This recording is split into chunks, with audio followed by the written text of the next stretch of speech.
राजकीय, सामाजिक, धार्मिक आणि शेतीविषयक घडामोडींचा नेमका वेध घेणारं तुमचं हक्काचं व्यासपीठ महाराष्ट्र आरसा न्यूज। सबस्क्राईब करा आजच महाराष्ट्र आरसा न्यूज, कारण इथं बातम्या नाही वास्तव बोलतं। मुख्य संपादक सोमनाथ खिलारे।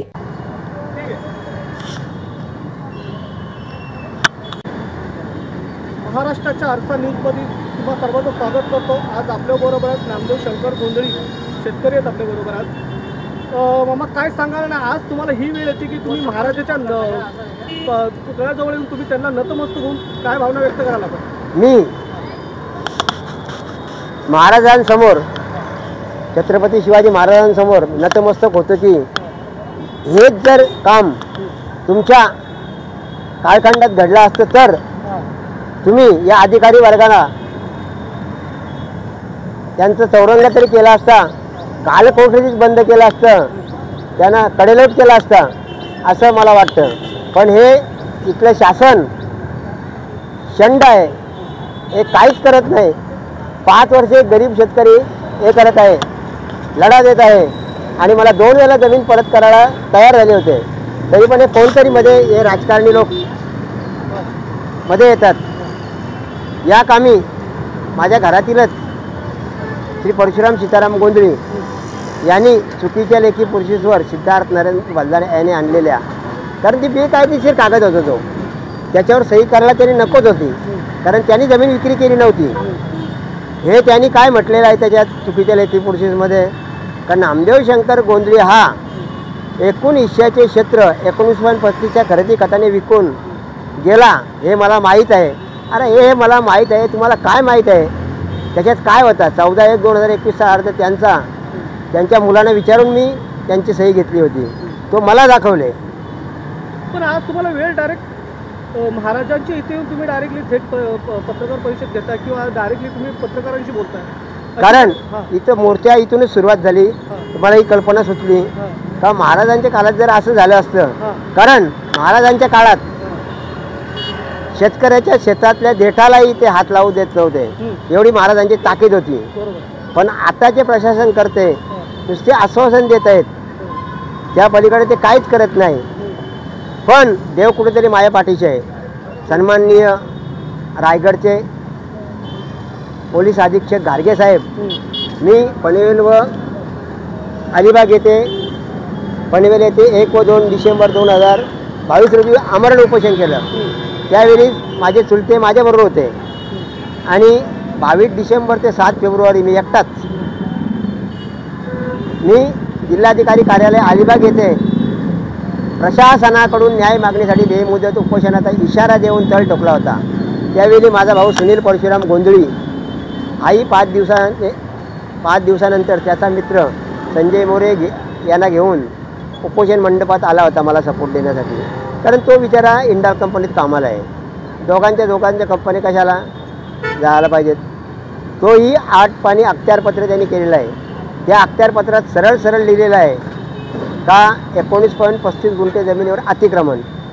तरीही माझे वकील एक, पण त्यांच्याकडे आम्ही मोठ्या आशेने गेलो होतो मानसीताईंकडं, त्या वकिलांनी ते खोटे प्रतिज्ञापत्र केलेलं आहे 29 पानांचं, आणि ते मिळेल असे ते मिळावं म्हणून मी सन्माननीय नितीन ठाकरे साहेब, वरिष्ठ पोलीस निरीक्षक शहर तालुका पनवेलचे वरिष्ठ पोलीस निरीक्षक अनिल पाटील साहेब यांना तक्रार अर्ज केलेले आहे। त्या अनुषंगाने मला माझी देवता, मी देवताच मानतो त्यांना, नितीनजी ठाकरे साहेब यांनी त्यांचे सहाय्यक पोलीस निरीक्षक प्रवीणजी भगत साहेब याच्या अनुषंगाने 12/12/2024 रोजी अपील अर्ज केलेला आहे।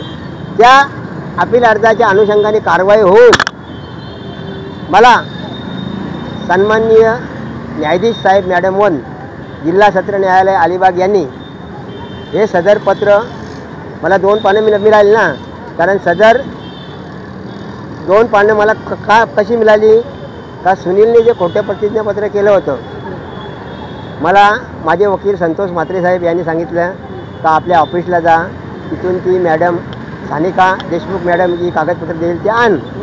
मी गेलो, ती सानिका मॅडम मला काय बोलली तर हे खोलू नका तुम्ही,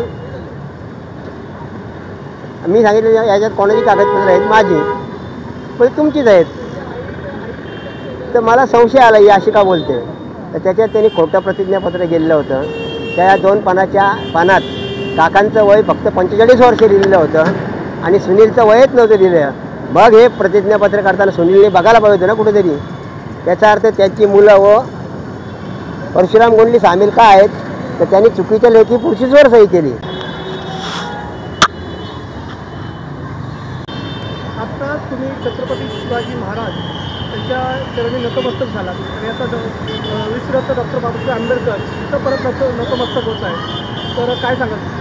मी एवढंच सांगेन, काही घटना महामानव बाबासाहेब आंबेडकर यांनी लिहिलेल्या आहेत. त्याच्याच अनुषंगाने मी 5 वर्ष उपोषण केलेलं आहे पनवेल व अलिबाग येथे. त्या अनुषंगाने मला पोलिसांनी संपूर्ण डॉक्युमेंट दिलेले आहेत. कारण सदर फसवणुकी, सरकारी कागदपत्रामध्ये बेकायदेशीर बदल व खोट्या तक्रार केसेस, सरकारी कागदपत्रामध्ये बेकायदेशीर बदल म्हणजे ज्यावेळी मोजणी केली 21/9/2020 रोजी, त्यावेळी उपअधीक्षक भालेराव साहेब यांनी जे आकारपोटपत्र केलं त्यात सरकारी कागदपत्रात बेकायदेशीर बदल घडलेला आहे. कारण माझ्या घडवलेल्या आहे. माझ्या जमिनीतून त्याला दक्षिणेकडील 14 गुंठाचे पैसे मिळत होते विक्रांत गिरीश संसारे यांना. पण आता जे 21/9/2020 रोजी मोजणी केले त्या अनुषंगाने फक्त विक्रांत गिरीश संसारे यांना 7 गुंठाचेच पैसे मिळतात. याचा अर्थ त्यांनी दोन्ही विषय नावावर केलेले आहेत. हे पण न्यायालयामध्ये तुमची आता सध्या केससुद्धा चालू आहे. पण आज तुम्हाला ही वेळ येते की विश्वरत्न डॉक्टर बाबासाहेब आंबेडकर इथं नतमस्तक होत आहे, परत छत्रपती शिवाजी महाराज इथं जाऊन तुम्ही नतमस्तक. कारण ही वेळ माझ्यावर माझेच घरचे परशुराम सीताराम गोंधळी, कारण त्यांनी चुकीच्या लेखी पुरुषीवर सही केल्यामुळं त्यांनी विचार केला. कोणी माननीय विजय तलेकर यांनी, तहसीलदार, का घरातलाच माणूस सांगतो याचा अर्थ नामदेव गोंधळी कुठेतरी आजारातून बराच होणार नाही, मरून जाणार आहे.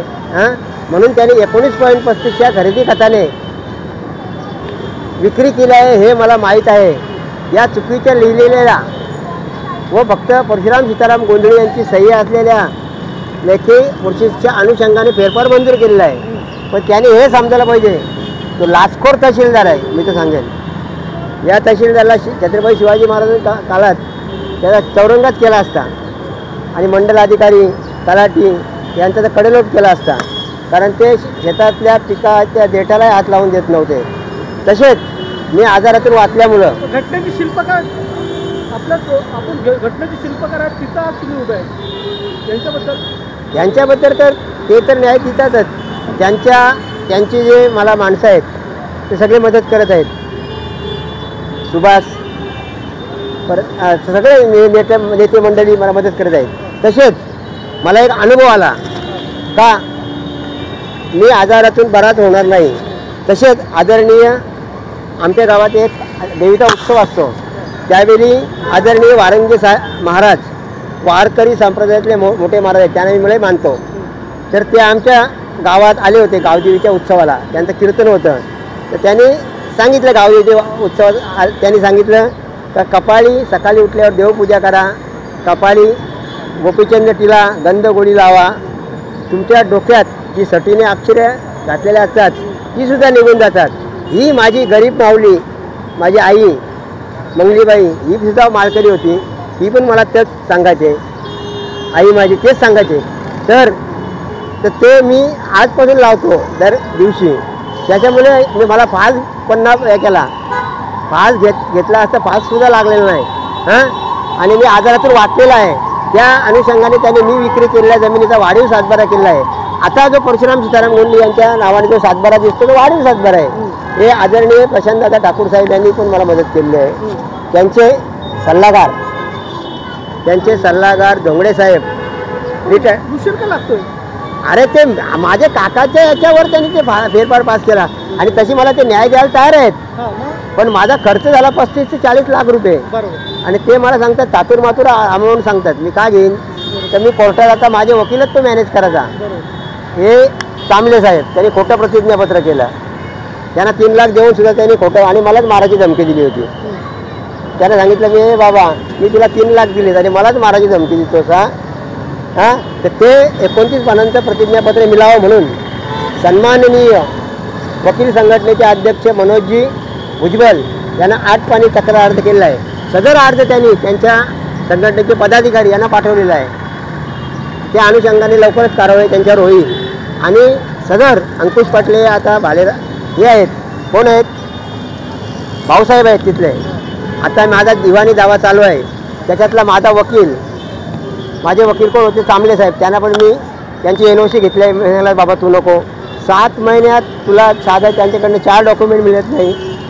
त्या अनुषंगाने त्यांचं मी NOCचं पत्र घेतलेलं आहे. पण त्यांना मी वाईट बोललो नाही. ते सांगतात याचा तांत्रिक कारण होतं म्हणून मी तुमचं काम करू शकलो नाही. कारण ही केस अशी आहे ना, 14-15 लोक आत जातात त्याच्यात.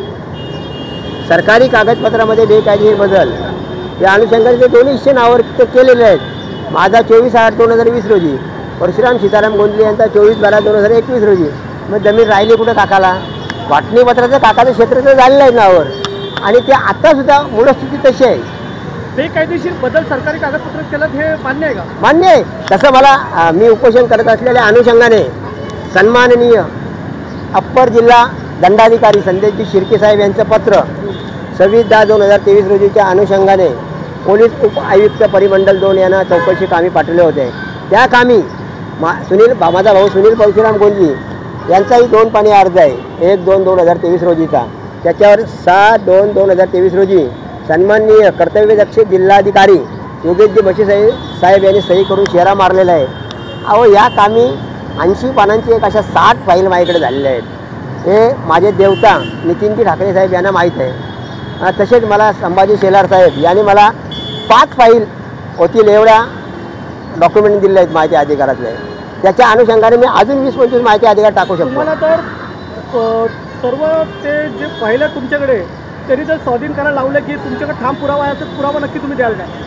सगळे पुरावे आहेत माझ्याकडं, अख्खे पुरावे आहेत. आणि ते मला 2 वेळेला जमीन परत करायला तयार झाले. एक वेळेला जय शिवराय न्यूज चॅनल उरण संपादिका पूजा चव्हाण यांनी बातमी केल्यावर त्यांनी सांगितलं 4,30,000 प्रमाणे संपूर्ण पैसे दे, पण सदर जमीन आपली एकट्याची नसते. मी माझ्या बहिणींना, भावाला, सगळ्यांना पैसे दिलेले आहेत. हां, त्या अनुषंगाने माझ्याकडले पैसे संपलेले होते, बरोबर. आणि शिवाय माझ्या आता मुलाचं लग्न झालेलं आहे, बरोबर. त्या अनुषंगाने आता यांच्यावर सरकारी कागदपत्रामध्ये बेकायदेशीर बदल व खोट्या तक्रार केसेसच्या अनुषंगाने गुन्हा नोंद करावा. तसेच मला तहसीलदार विजय पाटील यांनी सुद्धा मला बोललेले होते दीपावलीला का तुम्हाला मी न्याय देतो. पण ते सुद्धा नंतर फिरले, कारण आमच्या गावातला जो षडयंत्र आखणारा प्रकाश अंकुश खैरे आहे ना, यांनी काकांना सांगितले बोल बघा तुम्हाला 7/12 आहे. अरे मी सांगितलं त्यांना 7/12 आहे, तो वाढीव 7/12 आहे. त्यांची जमीन तर आहे. हे सिद्ध झाल्याच्या नंतर नक्की 13-14 जण आज जाणार आहे. जर त्यांच्यावर फौजदारी झाली तर ते 13-14 लोक नक्कीच आत जातील, अशी केस आहे ती. सरकारी कागदपत्रामध्ये बेकायदेशीर बदल व खोट्या तक्रार केसेस तलाठी खोटा रिपोर्ट मंडळ अधिकाऱ्यांनी 6 नोंद घेतलीच नाही तलाट्यांनी व पेपर मंजूर केलेला आहे आणि कबूल आलेलं आहे सगळे. या अनुषंगाने मला आता तहसीलदार साहेब पण न्याय देतील आणि माझे महामानव यायचं आहेत, बालराम शेठ सुद्धा मला बोललेले आहेत. या अनुषंगाने मला लवकरच न्याय मिळेल अशी आशा करतो. धन्यवाद.